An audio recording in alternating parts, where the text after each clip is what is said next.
Welcome back to the Female Dating Strategy, the meanest female-only dating podcast on the internet. I am your host, Diana. And I'm your host, Rose. And today we have a smorgasbord of information and data that we're going to parse through to present our argument, dear listeners, as to why we must ask for more. We must demand more, and we will achieve more once we fulfill these demands. So, Diana, we have a whole bunch to get into. How can we introduce this to the listeners? Well, a few weeks ago, we were talking about how a lot of people who are in relationships tend to feel like they're isolated in their problems. And they seem to think that when they're being shortchanged, it's like a personal matter. It's just something that's happening one-on-one.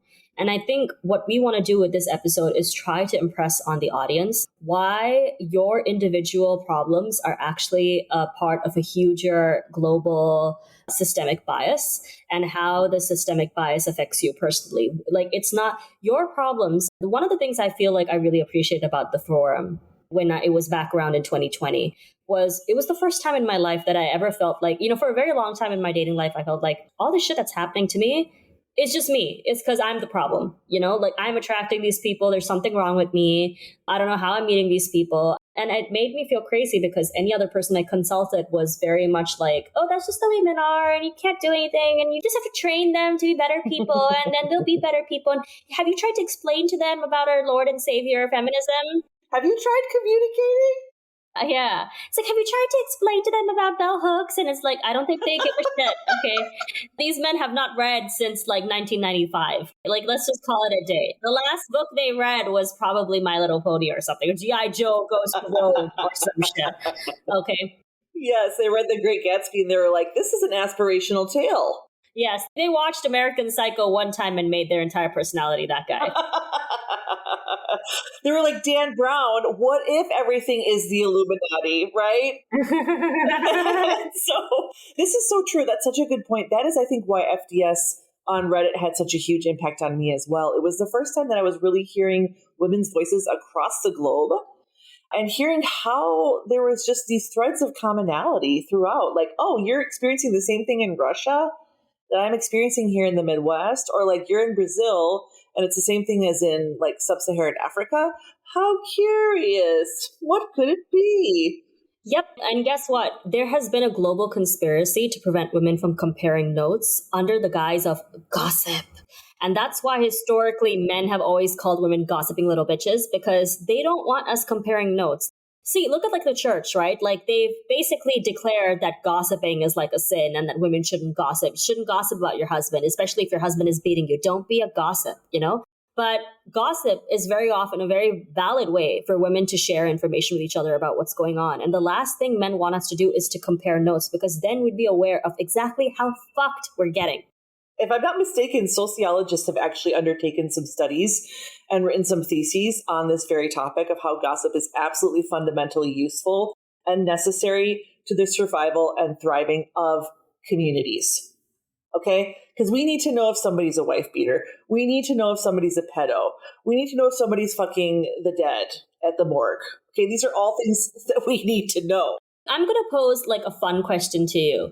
If you were the leader of the world, what is the first law, like your First Amendment? What would be your First Amendment? Because I know mine. Oh, what would be my First Amendment? Women as sole property owners. Oh, that's good. My one is women have the right to yap.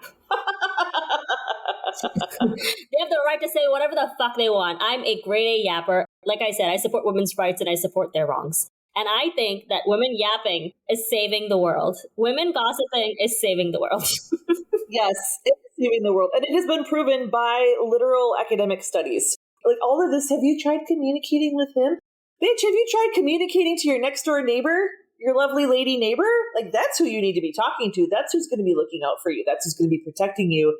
Like I can communicate to him the same way I can communicate to a cat to not piss on my bed after I take it to the vet. You know what I mean? Like there's only going to do so much. Like I want people to understand is that your words can't control another person's response to you. Like there's only so much that words can do. That's why we advocate for responding with action, or in our case, inaction, right? You can't give your dog the silent treatment because he's not going to get it. But a man, he'll get that every fucking time. Like, that's the thing, right? Like, there's no way to discourage men by telling them, hey, I don't appreciate it, I don't like it when you do this. Because the truth is, many of them know. I don't understand where we've come up with this idea that men are these leaders and they're these great thinkers and they're these great philosophers, but they can't understand basic communication like, hey, don't leave your dirty dishes in the sink, or hey, don't, leave your skid marked underwear in the laundry basket. Like, I don't understand. Like, I think that they know that they don't need to explain this. I think that there's also this idea of like men who grow up with mothers who constantly pester them about doing chores, after a point kind of like zone out their mother. And so their natural response is to just ignore women like complaining at them. And this kind of extends to when they get married, I think, to a certain extent, because, like, that's why inaction works. Because if you're repeating the same pattern that his mother is repeating of like, come on, honey, do this dish, like go outside and like, chop some lumber or some shit, he's just going to ignore you, because his response to that in childhood has been that if he just like ignores his mom, it will go away and she'll figure it out and do it herself. And they have a way out every single time. And not only that, but like a lot of these men have unaddressed resentment against the woman who was their authority figure in their lives, their mother. And a lot of it is just them like getting payback, so to speak, except the projected, object of their ire is now you instead of their mother. And so a lot of them are getting their own back by mistreating you for all the ways they wish they would have been permitted to mistreat their own mother, which is so messed up. This is biblical, right? Like, we were just talking about the story of Lilith in the Talmud and like the alphabet of Ben Sira. I was just discussing with Rose about, how Adam and Eve, like Adam had a wife before Eve, at least in like old Jewish Orthodox folklore. And a big part of why she was cast out of the Garden of Eden was because she refused to submit to him. So from the moment she was created of the earth as Adam was, they kept fighting with each other. So from the beginning, men have hated women's rebellion and our ability to stand up to them and not want to submit to them. And they've conspired with the higher authority to have us cast out of the garden that we, worked at. We're the whole reason you have a bloody garden. You know what I mean? So I think that, men somewhere are hardwired to think that a woman who's not submitting to him is a direct threat to his own sense of masculinity, because his sense of masculinity is derived from subjugation and domination of other people, which is why you have to be extremely careful with men who see sex as an act of domination as opposed to an act of partnership and mutual love. Because you'd be surprised how many men, and I mean, pornography has kind of exposed this to us, right? That like a lot of men don't really view sex as an act of connection. They see it as an act of domination. And we're seeing this play out like in the globe, women's roles in society. Like, we're looking at really extreme societies. Like today, we're going to be looking at really extreme societies in like Afghanistan and like the States, and like how even progressive countries have kind of rolled back on women's rights, because for some reason, historically, it's always seemed like it's easier to control a woman's experience and a woman's role in society than to tell men what to do. And that's always been the solution to handling problems that men have started is, hey, instead of like giving men a reality check and forcing them to confront the fact that they need to evolve, we're going to remove the hard-won rights that women have so that they don't have the ability to live a life of agency. Yes. And this dates back to biblical times. In fact, we'll circle back to this tale of Lilith and Adam and Eve and Cain and Abel when we get a little further down in this conversation. But as we wrap up our intro, we're going to discuss first why this is so important to you. 1, it's your life. You get one. Why do you think that just because it's happening to you, it's not happening to everybody else? And why do you think that you should be punished eternally for a choice that you made 2 years, 5 years, 10 years, 20 years ago? Like, it's never too late to extricate yourself from these situations that are disadvantageous to you. In fact, it is to your betterment. The sooner you can leave, the better. Okay. So we're providing these statistics, A, to either ward you off and give you an insight into why it's so important that you be absolutely ruthless when determining who you permit into your life. And 2, we want you to know you're not alone. This is something that's been happening globally. It's systemic. It is the system. It is designed to work this way.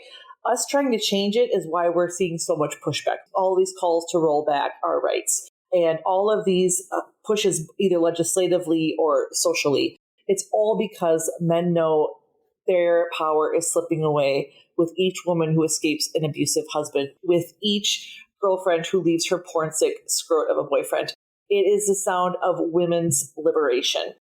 And this is what we want for one of us, and we want it for all of us. So, Diana, last thought? I think we're in a position now where it's, we always say it's going to get worse before it gets better. And we can kind of see that in the world right now, because I think we're going to evolve to a collective stage where women in general, as we're already seeing, a lot more women are just more emotionally evolved to keep up with the world that we're in now. And the world that we're in now is very different from the world that our mothers and grandmothers grew up in. And I don't think that the men have evolved at the same pace. And so, we live in a very Darwinian society, whether men want to acknowledge it or not. You have to adapt to the way of the world or you will perish doing it. And so I think a lot of women are scared. And we want to assure you, it's normal to be scared, I think, because we're entering a time of so much uncertainty and we're seeing all this really messed up stuff around the world. And so, we want to assure our viewers that this is part of the change. Things are going to be look at all the previous liberation movements and all the previous waves of feminism. They had to get extreme losses in order to have big gains. They lost things in order to have them. Sacrifices were made for us to enjoy the kinds of leisure, the kind of lifestyle that we have now. That's why I don't take my freedom so lightly, because I know that it came on the backs of other women who really had to sacrifice in order for me to have it. So you're doing the responsible thing by living your life on your terms. And so we want to encourage women to do that because, as Rose said, this is your life. This is your life. So we're going to give you, a reality check this episode. Rose, want to take it away? With love and respect. Yeah, we're giving you a reality check. With love. But also with an exhortation to really and truly take this seriously. These are mortal concerns. It literally is a life or death issue. And so with that, we're going to get into it. So one of the things we wanted to talk about was how do we even measure women's lives under patriarchy? What do we do with all this data and all these statistics? Well, I have the answer for you, listeners. This one article I'm going to cite, actually, it's a journal called Women, Business, and the Law, 2024. And one of the first things they do is they lay out a table which introduces the 10 indicators towards better measurement of laws, policies, and practices. Okay, so these 10 indicators we're going to look at in this conversation to give us an idea of what applies to us personally and politically, because the personal sure as hell is political if you're a woman, and what we need to understand if we're going to undertake dating and marriage in this kind of framework. So these 10 indicators: safety. These include laws that address child marriage, sexual harassment, domestic violence, and femicide. Mobility. This includes women's agency, freedom of movement, citizenship rights as it concerns their children and spouses. Workplace. This pertains to protections against discrimination based on gender, protections in recruitment, flexible work arrangements, etc. Pay. Mandates of equal remuneration for women and men for work of equal value, and women's work at night in industrial jobs and in jobs deemed dangerous. Next up, marriage. Constraints related to marriage and divorce, because equal rights in marriage and divorce are critical to a woman's agency, financial security, and health.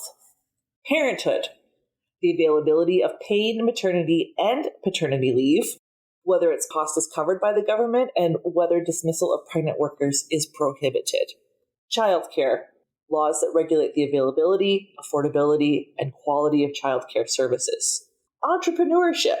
Constraints to a woman's ability to start and run a business, gender-sensitive criteria in public procurement, and quotas for women on public corporate boards. I especially like that last point, and that's one of the points I'll get into later.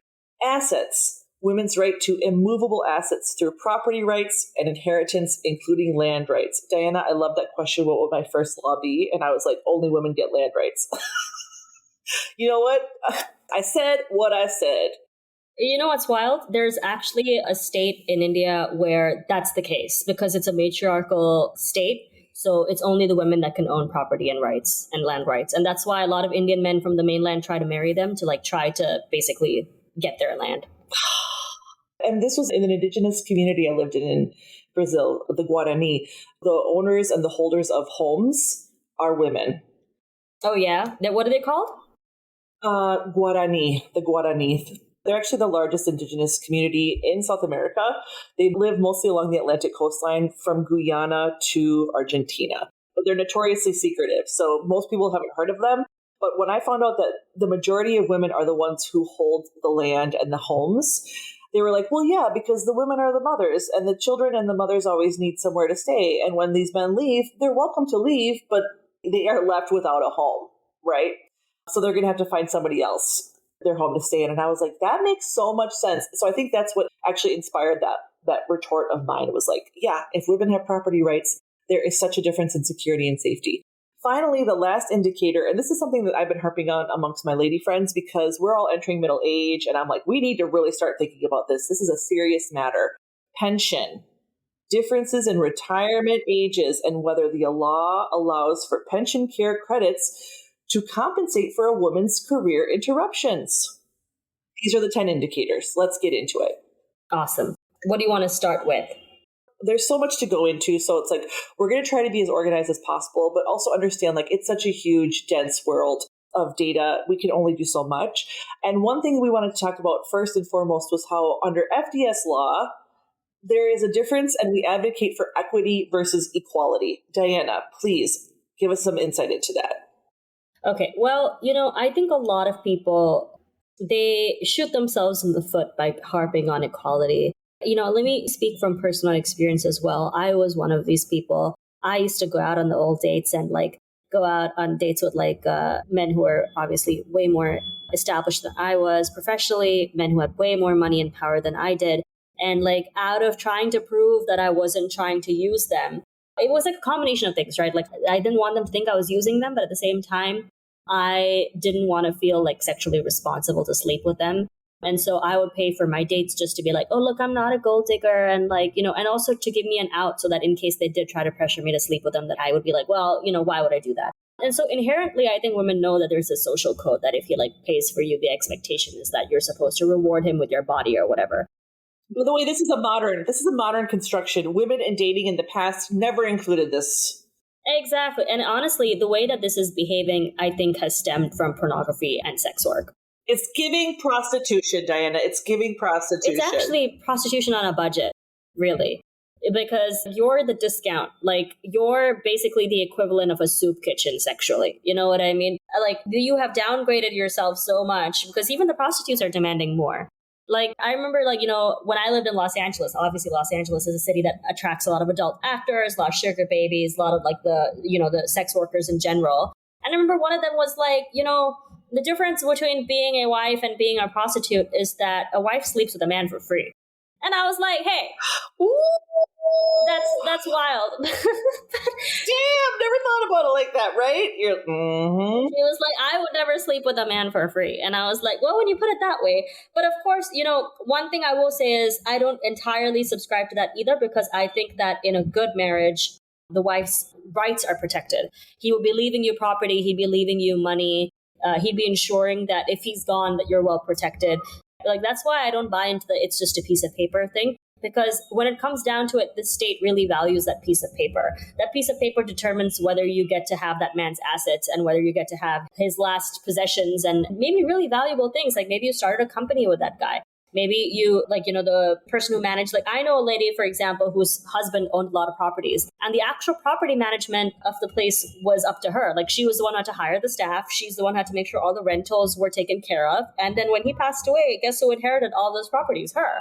And it was her own labor anyway. So that, to me, was more than equitable, right? I mean, that was equity to me because he honored the level of labor that he put in. He could have just as well easily distributed that property to all his kids who weren't involved in the actual project management of the space. But he left it to his wife because he was like, well, she's the one who's been in charge of this. She's the one who's always handled this and made my life easier so that I could pursue my career. So it's a fair exchange for me to give her all of this. And then she can determine when she's ready to move on, which kid gets what. And obviously she's a very fair mom, so she'd probably give it to all of her kids. But again, he left that up to her, right? And I think in an ideal scenario, if you have a good husband, he will be looking out for your financial interests because men are not stupid.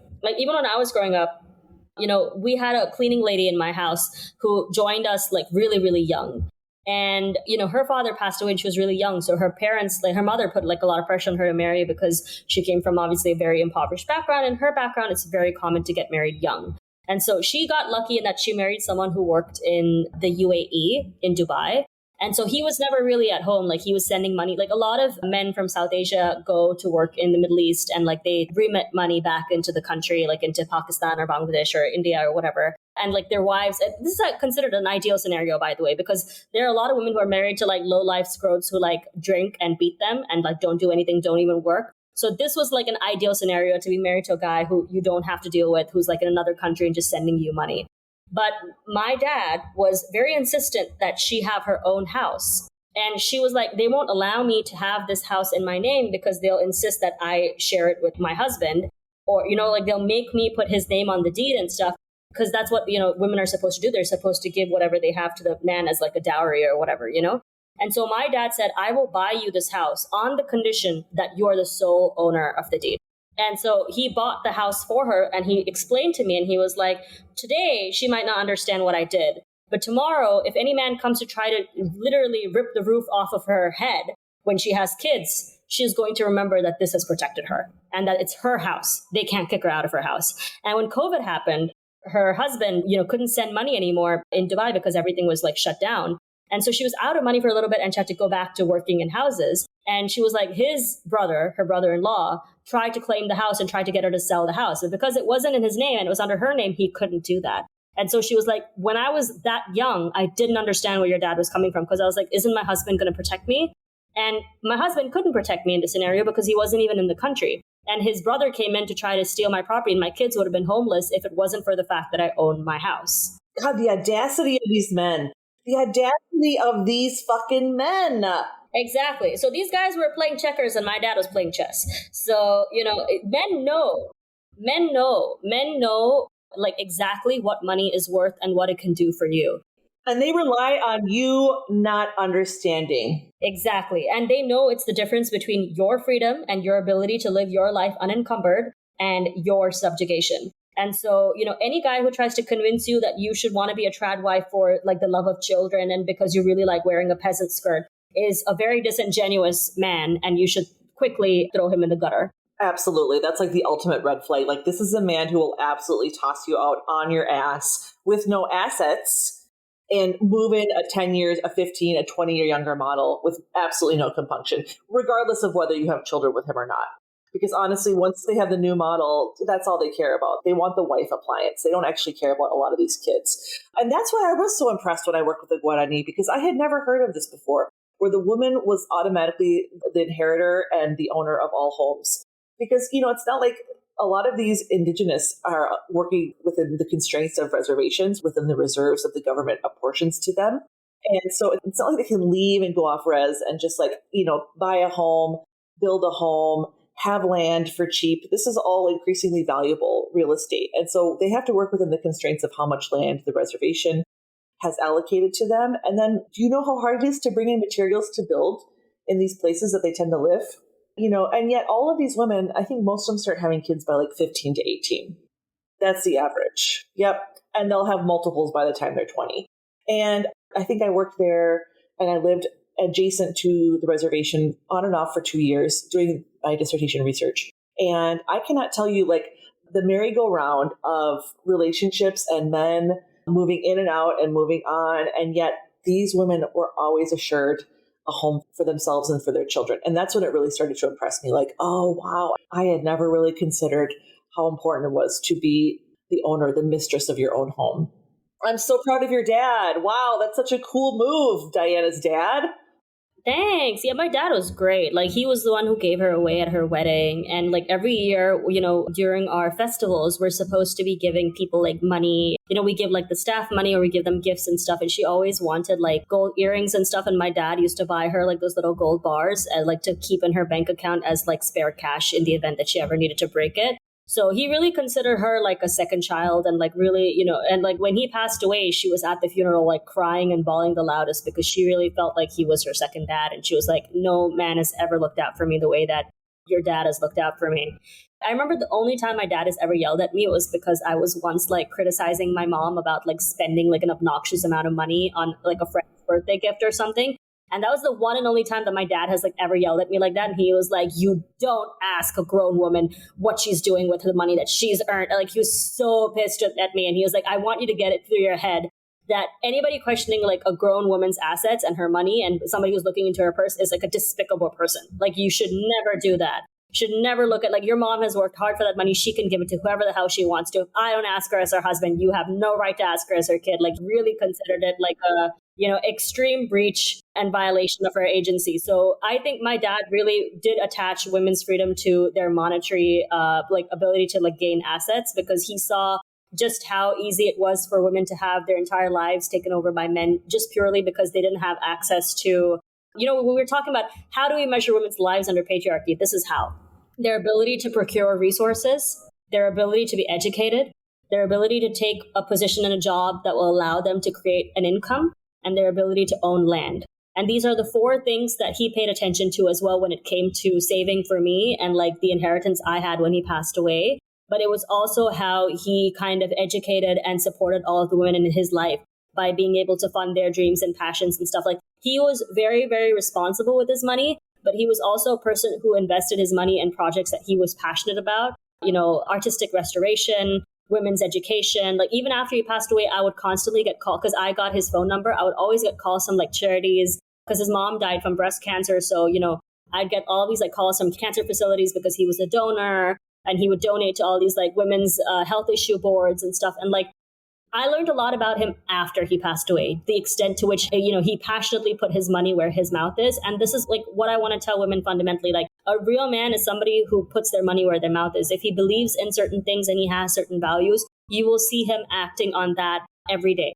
That is who he is. He does not want any applause or any accolades or adulation for doing that. That is just who he is. Most of the things my dad did, I wasn't even aware of until after he passed. I had no idea what kind of impact he had on the women around us until after, he passed away and people started coming out of the woodwork and said, your dad did this for me. Like, dropped out of school and I didn't know what the fuck I was going to do. And like, your dad encouraged me to do this. Like my dad's company driver, like he didn't want to educate his two daughters. And my dad was the one that put them through med school. And now they're doctors.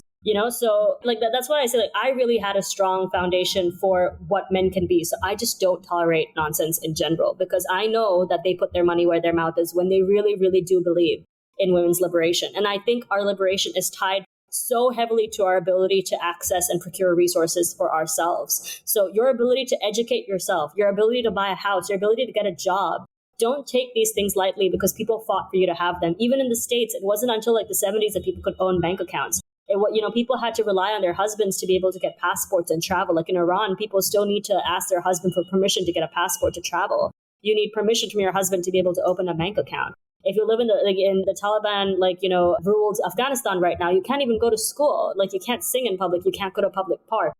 People think that this is such a far-flung extreme reality that is not something that can happen to you. I just want people to remember that they didn't think it could happen to them either.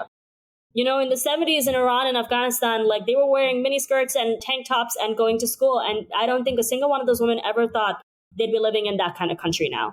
So, don't get too complacent. This isn't to fearmonger. This is to be honest, You need to ally yourself with people who genuinely give a shit about you. And if you can't find them, you don't ally with them, period. And I think part of what women are scared of, and I know it's been my greatest fear, is being alone. And Diana, this has been, almost a pathological, crippling fear of mine since I was very young. Because again, I was the odd duck out in my family. I was always being ostracized because I asked the wrong question or I had that kind of tone of voice. And I was heavily penalized, forever straying from these very strict dictates of girlhood and girl childhood. And so, we grew up in the countryside. We didn't have close neighbors. I grew up alone. I was the youngest. So it was like, well, I guess I'll go practice piano or I guess I'm going to go read this book now because I had to occupy myself. Otherwise, it was like the existential weight of despair would just crush me. So very early on, I learned how to entertain myself because there was nobody there to entertain me. And as I got older and I moved out, I went to college. I lived in the dorms. I moved to South America in my 20s and just went backpacking and wanted to inhale the world. I grew up so far from society and culture. I just wanted to absorb everything. And so I was like, well, we'll try South America because I can pick up Spanish and then I could basically travel unencumbered by language across the borders, which was actually a really sound decision now that I look back on it. But when I tell you the situations I put myself in, the people I allowed in my life, the friends I permitted, they were always the danger to me. People would always say, aren't you scared? Like, isn't it dangerous to be traveling alone? Actually, no. I had the fewest incidents when I traveled alone. I had the most trouble when I had the wrong friends or the wrong men around me. And even after all of those like up close and clear and present dangers, when I returned to the States and I went to the graduate program in my 30s, once again, I was like so desperate for company, so desperate to finally find somebody who was going to fill this empty hole within me, this black hole of needing validation, of wanting somebody to mirror me, of like wanting these nurturing bonds. And went through a whole bunch of other incidents with men and with friends. And I think the only thing that kind of arrested that downward spiral was I sought out and the universe gave me the best therapist I could have ever asked for. And this was a woman who was already in her 70s. She could have retired. She didn't want to because she loved her job too much. And she was a specialist in working with graduate students from the program I was in, or actually from the university I was in. It's a well-known university and they're well-known peccadillos. And so it did kind of take a particular kind of therapist to really understand where I was coming from.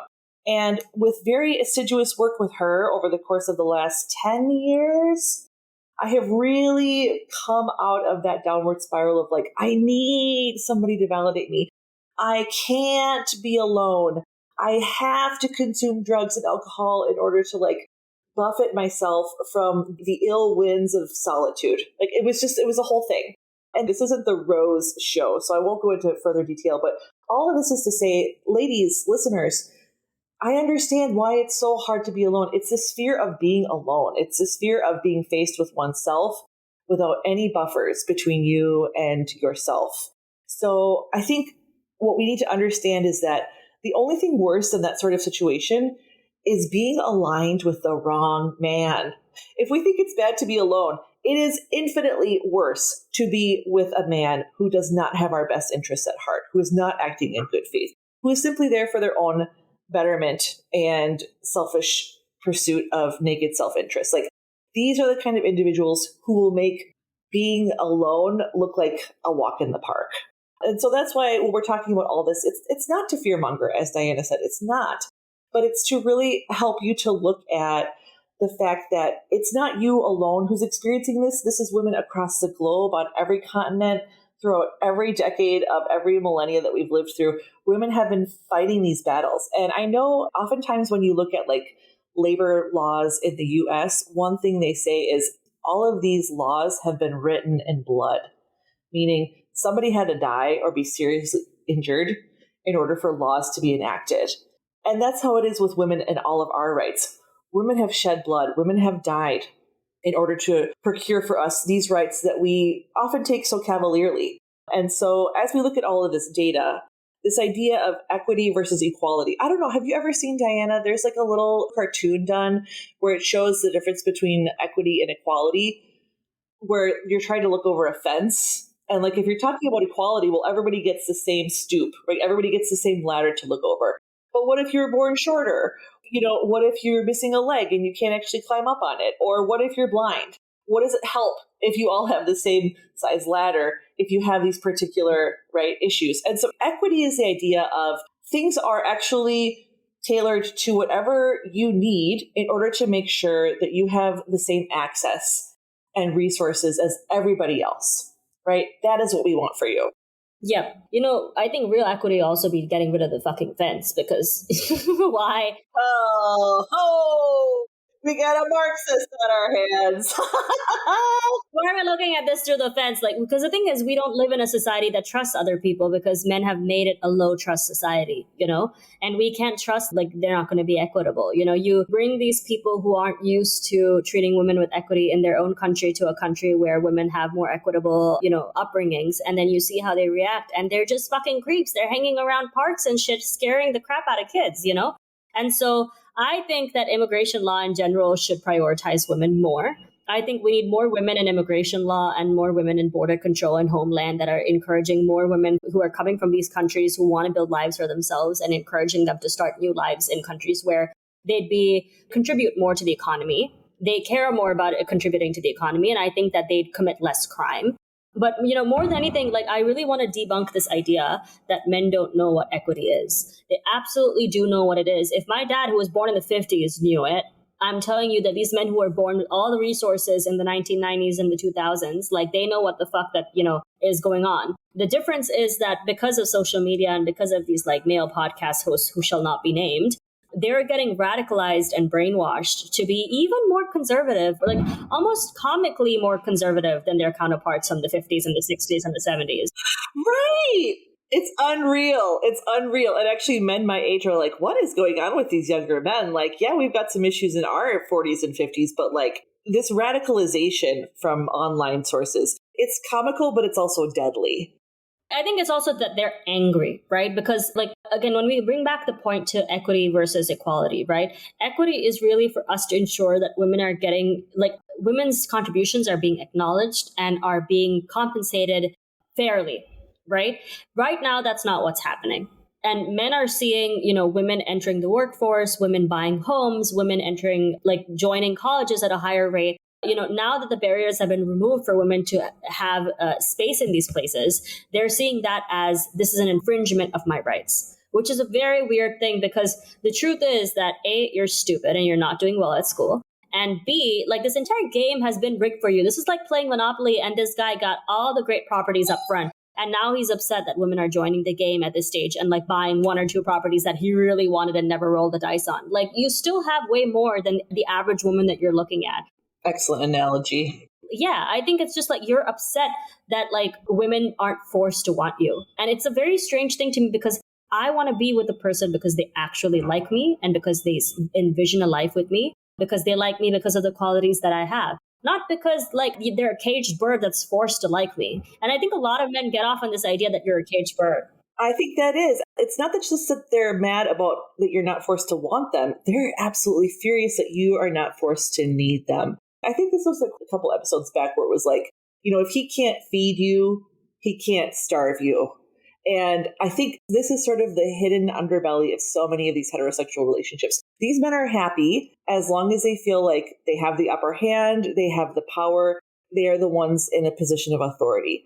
Women, by obtaining education, by obtaining career opportunities, by obtaining our own homes and resources, are imperiling their ability to basically enslave us. And they haven't actually taken a look at why that's so necessary for them. But it's just a lot easier for them to be mad about it and to be mad at us for daring to resist this subjugation. And so this is the kind of like hidden psychology that we're dealing with if we're in heterosexual relationships. And let me just add, all of these men who are so mad about women's infringement, okay, according to the World Economic Forum, we still won't reach full parity until 2154. They predict it will take at least 131 years at the trajectory we're currently on to actually reach full parity. So all these men who are like, women now have all the power. Geez, I can't even talk to women in public anymore. I can't even ask her on a date. It's like, it's such blatant misdirection. It's such blatant straw man argumentation. And what they're really doing is they're avoiding looking at the facts on the ground and how inequitable it still is. But that's to their advantage. Again, the status quo has always been to their advantage. The system was built by them, for them, and they're still losing. Whose fault is that? Not ours. Not ours. And a lot of men also use this as like an excuse, right? Like now that they're seeing that women, like there was a point where women actively needed them because of an artificial restriction of our ability to obtain resources and go to school. But now, since that's not the case, these men are still going like, well, you need us to protect you and, we need us to provide for you and you need us to protect you. Well, from what exactly? Because even if you're protecting me from other men, like, a lot of women believe that, marriage is like the antidote to their loneliness, but marriage isn't even the antidote to your safety. Like, look at the Giselle Pellicot case that's happening in France right now. Like, that case is so gruesome. And this brave woman has come out to make her case public just so that everyone knows the full extent of the crimes that have been committed against her. I want to spare the listeners from the absolute brutality of it because even for me, it's been very hard to like really read it. But I encourage all of you to go up and look at the Giselle Pelicot case in France right now. Because long story short, her husband, A married woman. yes, a married woman, and it's not just her, it's her daughter too, even though I don't know the full extent of the crimes against her daughter, but like basically her husband drugged her and allowed a whole bunch of men to sexually assault her for 10 years. She wasn't even aware this was happening. She thought she had like a memory lapse or she was having amnesia. And she went to the doctors with this husband, and this husband was aware the entire time that he was drugging her. But he let her go to these doctors and think that she had like massive gaps in her memory out of amnesia. But he was drugging her and allowing men to like basically assault her from like the dark web or whatever. Not simply allowing, inveigling, inviting. Yeah, inviting. And like, I forgot how he was caught, but he was caught on something completely like different. Like, I think in 1991, he like was arrested for soliciting a minor or something. And they caught him on something totally random. What it was, if I could just interrupt briefly, there was a security guard at the local grocery store who caught him taking upskirt pictures of young girls. I mean, again, look at the audacity, right? Like, he got away with such a massive crime for so long. At the grocery store. Yep. And so he just thought he could get away with it because he's gotten away with it for so long.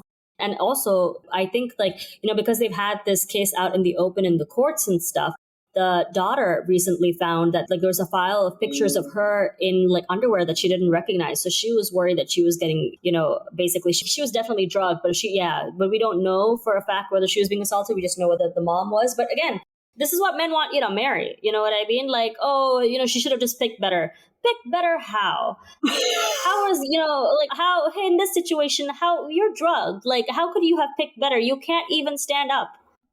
Also, like, this is a human trafficker. And actually, this lady had talked about how she thought they had a very strong partnership in marriage. They had been together since they were 18. They were childhood sweethearts. And this man was an utterly depraved, repugnant individual behind this mask of like family joviality. And was sexually trafficking his own wife and also potentially his own daughter. There is no way you can protect yourself from that. You can't know. And even beyond this case, right? There's been a lot of cases of child trafficking and, these situations where children have been sexually assaulted by strangers and stuff, where they found that the parent, especially the father, was involved in pimping out their kid. So this isn't even uncommon. There's a lot of men out there on the dark web. Like, I was reading this article with this actress. She was one of the actresses on Riverdale. She played the mom of Veronica, and she used her voice acting talents to pretend to be children to lure men in for like the FBI and stuff to like basically catch like doing this kind of crazy shit. And they found that a lot of the times, like the person who was pimping out the kid was usually the dad. So yeah, what are we supposed to this is why we say that when you marry someone, you're not just marrying them for you, you're marrying them for the family. And so you have to think whether this person is capable of being a good father and he's willing to protect your children, And I think a healthy man has a very natural and average distrust of other men around him because he knows exactly what other men are capable of. I don't believe even men believe that it's not all men, because if they believe that was true, they would leave their daughters and their kids with like other men all the time. The first person on their call list to like babysit would be their brothers, not their sisters and like the women in their family, I don't even think men believe in their bullshit of not all men. Absolutely not. Because apparently this man, I think his name is Dominique Pelicot, he would go to, like, it was either online in sort of these, somewhat shady websites that have now been shut down. But he would also go to like the porn shop and, the local bars. He would talk to his neighbors at the barbecues and he'd be like, oh man, like my wife and I, we like to do this. Would you be interested in coming over? But here are all these rules. You can't wear cologne. You have to warm up your hands. If she moves at all, you have to stop. This was one of his rules. And these men were like, oh yeah, absolutely. And Dominique, the husband, actually estimated that it was like 3 out of the 10 men that he would invite, 3 out of 10 would demur. 3 out of 10 would say, I'm not interested. But did any of them go to the police and bring this up? So this is why I cannot with not all men. Even if they're not actively harming us, they're sure as hell not doing much to avoid harming us or to put protections into a place to protect us, right? That's the thing. And I really want to drive that home. Like, hearing about this case, it was something like over 70 men in this town of 6,000. They were firefighters. They were cops. They were school teachers. I think one was actually like a city councilman. We cannot underestimate how much sexual depravity is going on under the cover of familial righteousness. And some of these men knew her, and like she bumped into them and met them many, many times when she was conscious. And like, again, they were able to look at her face, know that they had done this depraved shit, and just go back to their lives like nothing fucking happened. You know what I mean? I think it was Andrea Dworkin who said this, right? She was like, I think women understand actually how much men hate them. They just don't want to fully let that sink in because it's too painful. It's too painful to acknowledge exactly how much men hate us. But I mean, we need to grapple with this reality in like a very Saturnian get up and like understand the reality sort of way of it, because I think too many of us get caught up on like the Disney fantasy of like, but there are some good, sweet ones out there. Let me tell you, like as a person who's only probably met like a couple of them, those guys are ruthless too. Those guys are incredibly ruthless about men in general, like fiercely protective of their women because they do not underestimate how depraved other men are, even for a second. Women, we must remove these blinders. And honestly, Diana, this is why we were talking about ruthless in the last episode. And I was giving an example of how FDS finally got me to the point of ruthlessness to be able to cut off basically, the Mein Kampf light brother of mine. And this is partly why I had such a hard time getting to the point of cutting him off. With all of the evidence before my eyes, I couldn't believe that he hated me. It was very difficult for me to understand that he could even hate me. It was even more difficult for me to accept that he, in fact, did.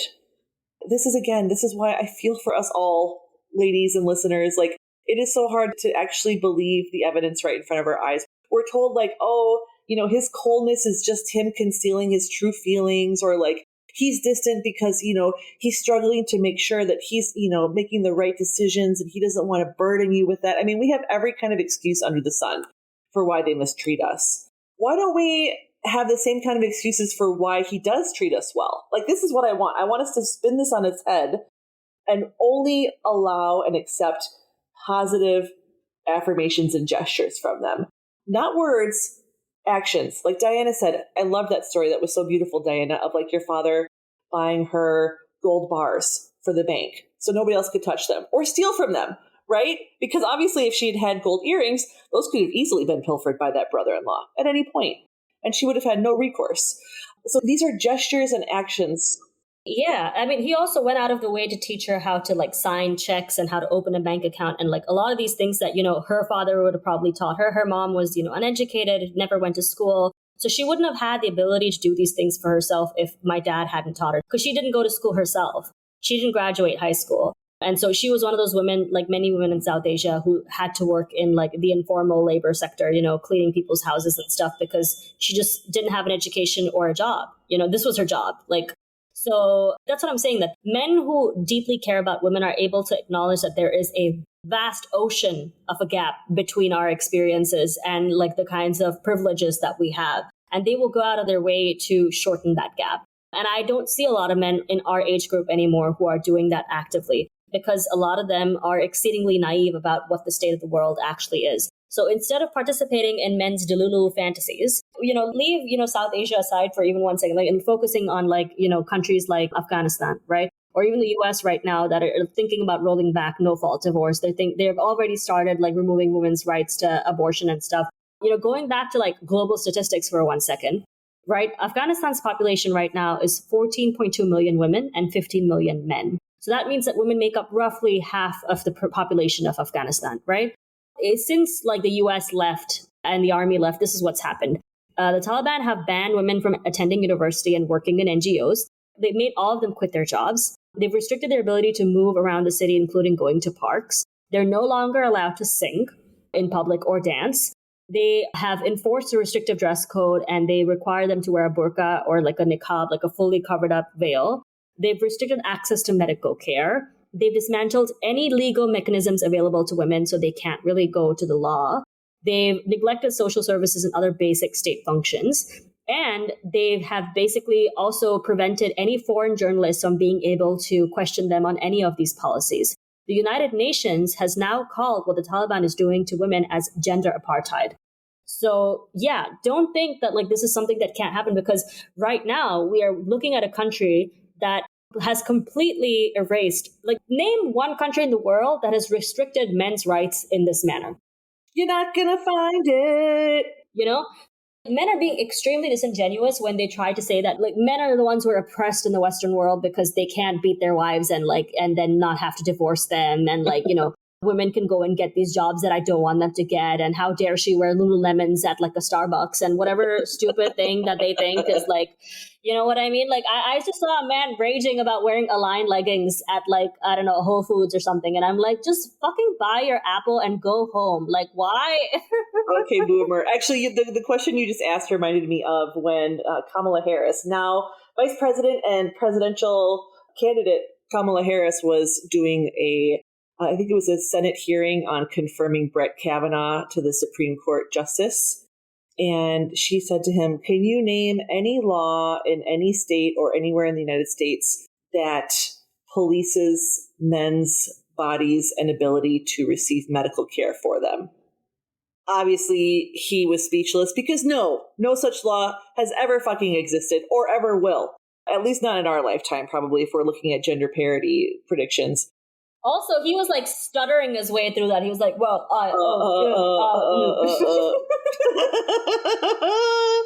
So one of the stats I wanted to bring up, so talking about sexual and reproductive rights in particular, because this is where women are especially hit hard.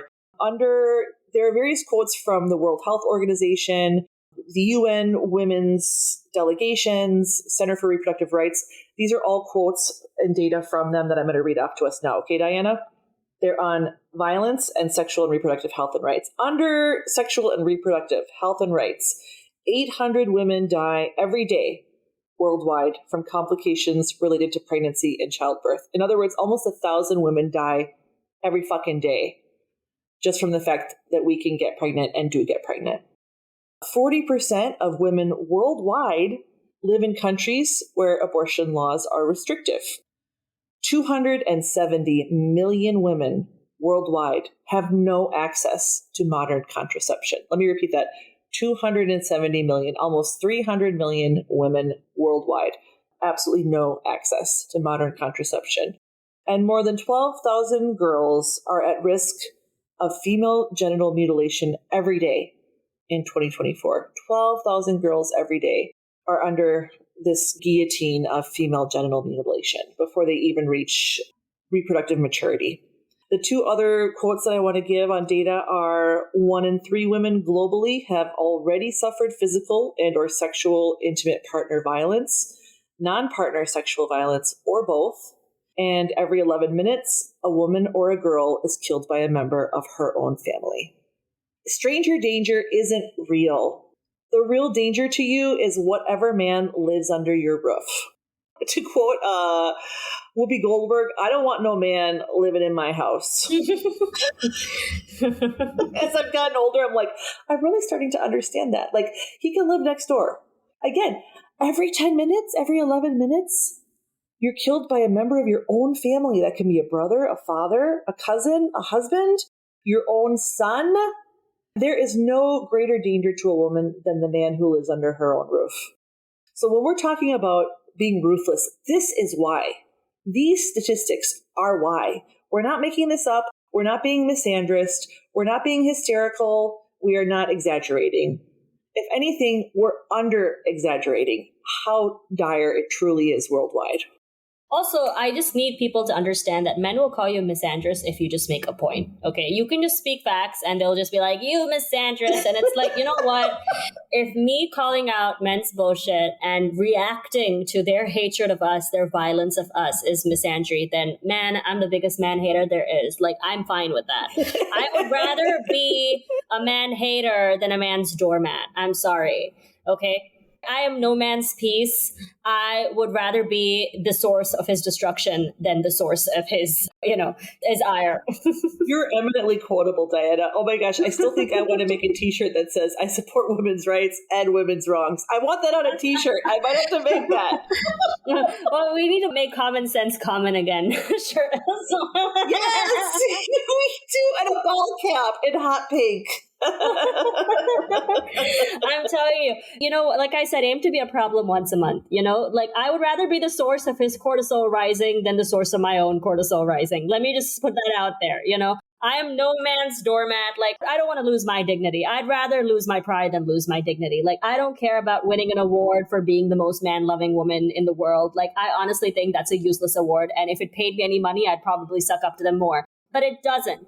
It doesn't pay me money. Look at Pearl. Pearl is a perfect example of this. Like, you will never meet a more self-hating woman who is so obviously catering to men. And what does she get paid? Probably nothing. Okay. Even like the biggest handmaiden of men is unfairly compensated. Like, one thing I love about men is you will always be punished for your loyalty to them. They're so reliable that way. Like, that's why I could never hate them, because without them, I don't have a platform, and like, there's no reason for me to be a feminist. Like, I love y'all.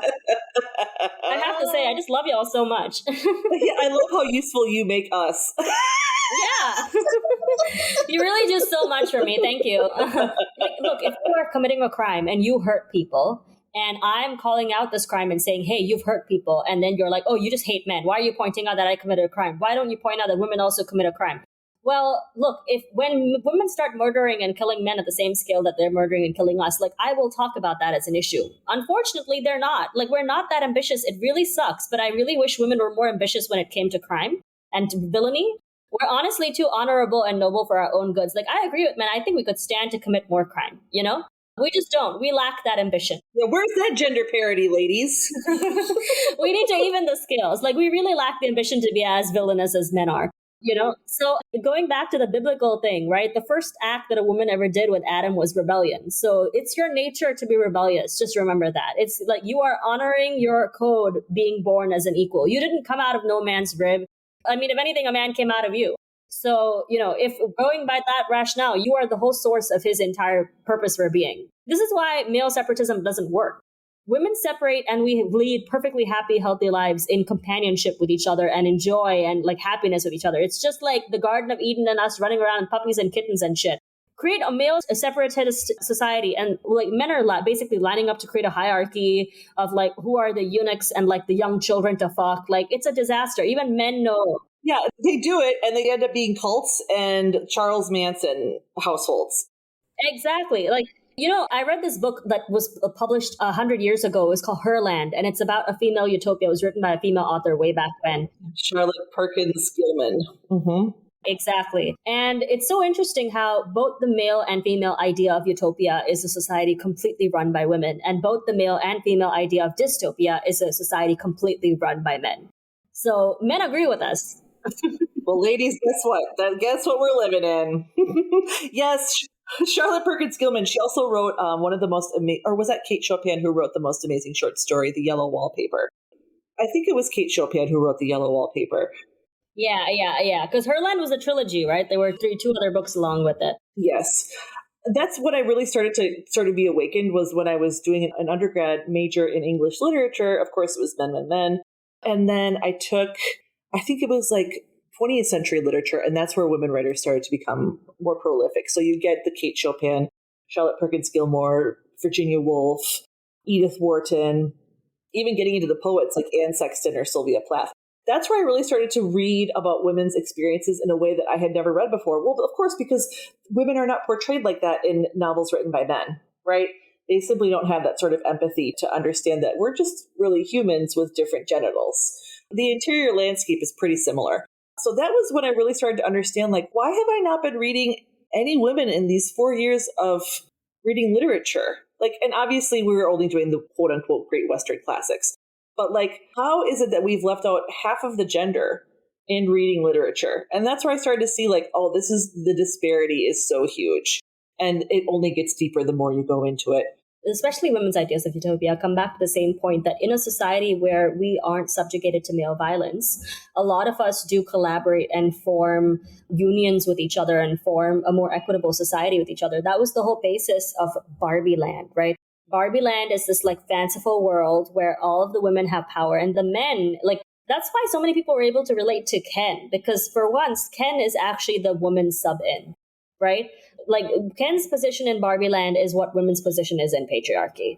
And like men love to see themselves as total victims. So they're like, oh my God, if it was the other way around, then men would just be sitting there doing nothing. Even though like in Barbie land, like Ken doesn't suffer any violence at the hands of Barbie. He just has to be a himbo. Like his only job is being hot and he can't even do that right. So like again, men lack imagination in terms of like what is possible. But I think that we need to honor, and we say this on almost every podcast now, we need to honor our natural instincts to collaborate with each other and obviously apply the same level of vetting with women as well, because just because somebody's a woman doesn't automatically mean that they're trustworthy. But should we wrap into our final point now? Because I think we need to start wrapping us up. We do. And actually, listeners, what we've come across as we wrap up this 1 hour is that we still have half of our data to come. So I guess this is going to be part A, Diana? This is part one. This is part one. Yeah, because we have a lot. Still have a lot. We still got a lot of statistics to cover. So this will be our part one. We're going to turn part two over to you in the following week. And again, we always welcome people writing in, pointing us in directions that we might not have seen, asking questions that we might have thought to ask. And again, we just want to hear from you. We want to hear how we're doing. We want to hear what you're thinking about the new tenor of the track that we're taking. And again, we just welcome any and all feedback from those who are participating and listening. And these are going to be like ongoing discussions as well. Like, as we're discussing labor, literacy, and education, we're also going to be getting into why women need to occupy higher positions. And I think that this could probably take up a whole other episode, because at the end of the day, we also want to do an episode on what is and what can we do about it. Right. And so we need to look at like our data is going to support what is the state of the world. We're going to look at different countries and different places and actually talk about the data that we're seeing over there. And how can we cross-culturally, globally, because now we're in a position where, we're on a podcast with two people from like the Northern Hemisphere and the Southern Hemisphere, from the East and the West. Like this is an East meets West podcast right now. And, it's such a unique thing that we're able to share our perspectives from our parts of the globe, because for once in history, we're actually able to do that. And we're able to see that we have a lot more in common than we don't. So we have the ability to help each other out. And we should be taking those steps to do that in whatever way we can. That's why I tell you, whenever you feel like this urge, I've said this in a past podcast as well, whenever you feel this urge to help a man and save him from himself, take all that energy and put it into a woman instead. And trust me, you will feel like you did something worthwhile with it. Every time I've been like, oh my God, I need to rescue this man. If only he knew about our Lord and Savior feminism, he would change. And it's like, no, instead, I'm going to invest that time in, helping a girl in my local community who can't go to school, buying her textbooks, reading to children and teaching them how to be literate, encouraging their, love for book learning, dissecting media and watching films and stuff with children, and using my talents, using my gifts to inspire a new generation. And you need to think about your unique gifts, whether, that's crochet or cooking or sports or whatever you can do to advance the cause of women's liberation tomorrow. You need to look at your skills and your gifts and continue to help the people around you. I always believe in this idea of think global, act local. I think it makes a huge difference. So, when we're starting with our communities, people always ask, so much harder to make friends as you grow older. You've said this as well, I felt lonely. I think that loneliness is a human condition that we all feel. When we come to grips with the fact that it's the most natural thing to experience and that it's a phase, just as, any other emotion is a phase, it comes and goes in waves. You can then focus onto something that will allow you to form those kinds of community. Because even when I've had that community and those kinds of friendships, there have still been moments in my life when I feel lonely. And I think it's because part of the human condition is feeling lonely. That's why a lot of us feel like we need to pair off, because we want that one-on-one individualized attention. And it's very hard to get that when you're not in an active partnership. Let me tell you, a lot of those women who are in those one-on-one partnerships, they wish they don't have a companion. Like my grandmother used to say, a lot of women aspire, I've got all my quotes of my grandma, but she was like, idiots aspire to be wives, sensible women aspire to be widows, and the lucky ones aspire to be single. Holy shit, that's so fucking good. Oh my God, that's brilliant. I love that you have retained that. And this is why we need the wisdom of our elders. Okay, that's also what we're trying to do as we conduct this new turn of FDS and the podcast. It's there's so many things I've heard from my older lady friends, from my grandma, from my mom, and we discard their advice at our own peril, right? Because evolutionary speaking, this is wisdom and knowledge that has been distilled over millennia. Okay. So as Diana said, this is part one. Part two is coming next week. Thank you as always for joining us. I'm loving this journey of ours, Diana. East meets West. Could it get any better? Yep, it couldn't. It really couldn't, actually. No, it really couldn't. Unless we get a Martian on board someday. We have to learn about the Scrotes and the galaxy. And with that, we'll wrap it up with our inimitable phrase, Scrotes. Die mad. Die mad.